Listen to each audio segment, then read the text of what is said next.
Salut les investisseurs libres. Alors j'ai une annonce à vous faire, une annonce qui va changer ma vie, changer aussi pas mal de choses dans mes investissements, etc. Et donc c'est vraiment une annonce importante. Je voulais vraiment la partager avec vous. Mais avant, vous connaissez un petit peu la musique, hein, si vous me suivez maintenant depuis un peu de temps. Donc vous pouvez vous abonner à ma chaîne YouTube pour suivre la suite de mes vidéos, de mes histoires, de mes investissements. Et donc maintenant je vais vous révéler en fait quel est cet événement, cette annonce qui, qui va changer ma vie. Et bien en fait je vais me marier dans presque un mois et avec une personne que j'ai rencontrée il y a quelques années. J'étais pas très pro mariage, enfin j'avais même pas du tout envie de me marier. Bon, moi je viens d'une famille d'agriculteurs, etc. Donc c'est vrai que la relation à l'argent est parfois un peu, et au patrimoine est un peu, on va dire, conservatrice. Et pour tout un tas de raisons, et puis d'autres, et puis au travers peut-être mon éducation, fait que j'avais vraiment pas envie forcément de me marier. Mais voilà, j'ai rencontré ma compagne en 2014 et elle a su me convaincre de me marier. Et donc je vais faire le grand pas maintenant le mois prochain et j'en suis vraiment très heureux. Alors forcément ça va pas être un gros changement parce qu'on se comme maintenant ça fait quelques années qu'on se connaît, on se connaît bien, et on sait à peu près, on connaît un petit peu la vision de la vie de l'un et de l'autre.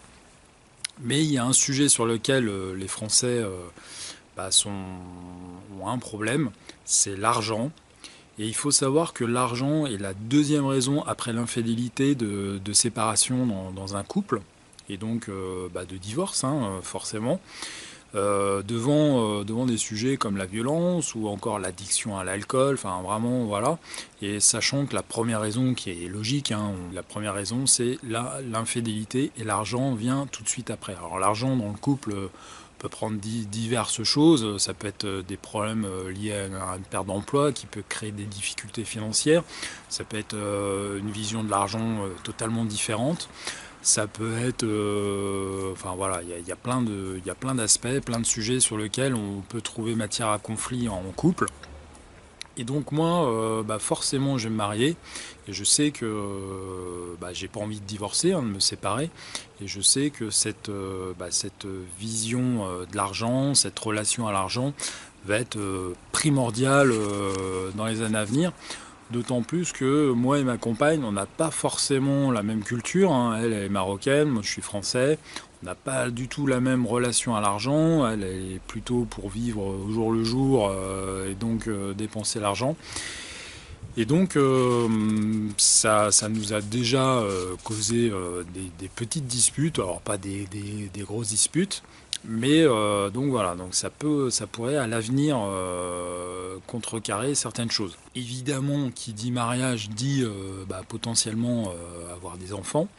Donc ma compagne n'ayant pas d'enfants, elle souhaite ardemment connaître le bonheur d'être mère. Bon, moi, je suis déjà père d'une fille, je sais ce que ça implique. Je sais ce que ça implique aussi financièrement d'avoir des enfants. Et donc, ça ne sera pas neutre finalement. Donc aujourd'hui, moi, je suis vraiment dans un processus pour devenir libre financièrement, pour pouvoir... alors, je ne veux pas être libre financièrement à tout prix, je veux en profiter en même temps. Mais je ne veux pas forcément aussi brader mon avenir et donc mon projet de devenir libre.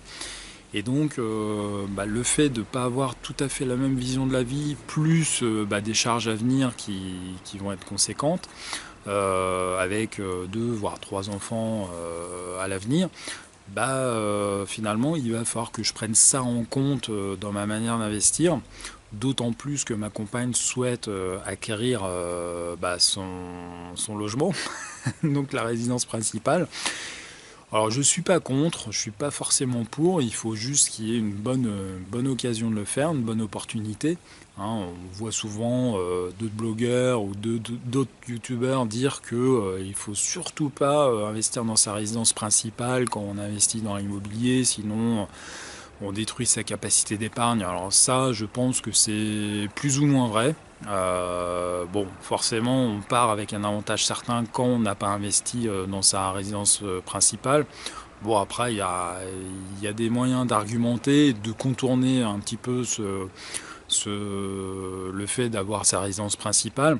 Bon, il faut juste bien investir et pas faire n'importe quoi. Mais bon, voilà, donc toute une série en fait d'ajustements au niveau de la stratégie, des charges en plus. Donc ça va influer.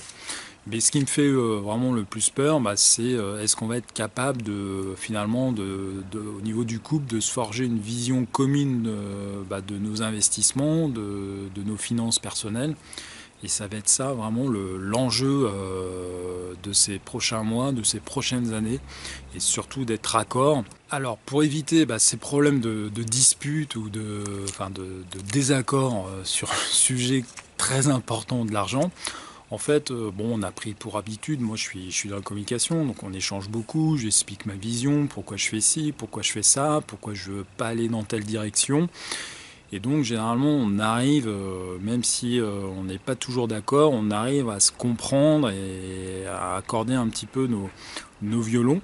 Et donc j'espère un petit peu éduquer ma compagne aux finances personnelles. On aura toujours des différences, hein, c'est normal, c'est un couple et la différence fait la richesse aussi du couple.